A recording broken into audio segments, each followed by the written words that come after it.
Nous avons la chance de pouvoir rencontrer énormément d'entreprises très différentes et de pouvoir entrer un petit peu dans leur univers. On constate aujourd'hui que la majorité des entreprises ont toutes envie et ont toutes compris l'importance d'innover. Maintenant, les résultats ne sont pas toujours les mêmes et je voulais partager un petit peu avec vous quelques ingrédients qui nous ont paru décisifs et moteurs pour améliorer l'innovation dans les organisations. Tout d'abord, il y a un aspect lié à la liberté, c'est-à-dire que les collaborateurs sont plus innovants s'ils ont une certaine marge de liberté qui peut prendre plusieurs formes. Ça peut être dans leur organisation du temps de travail, dans le choix de l'endroit où ils vont travailler, ou peut-être même des thèmes sur lesquels ils vont pouvoir proposer des idées. Le deuxième point, ce sont des entreprises capables d'organiser des initiatives stimulantes, différentes, en tout cas très variées, pour permettre à leurs employés d'acquérir de nouveaux outils, de s'ouvrir sur le monde, d'être curieux,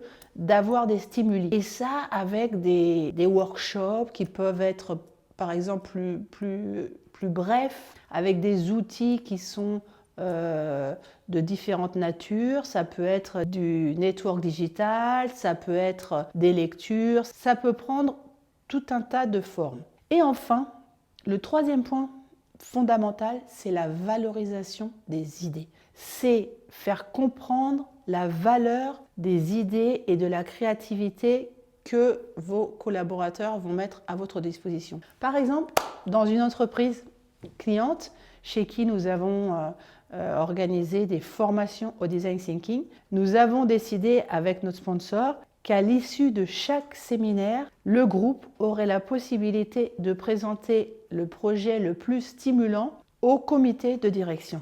Le parcours de formation a pris une toute autre importance et une toute autre dimension et s'est créé autour de ça une véritable dynamique. Vous avez énormément de possibilités de soutenir l'innovation.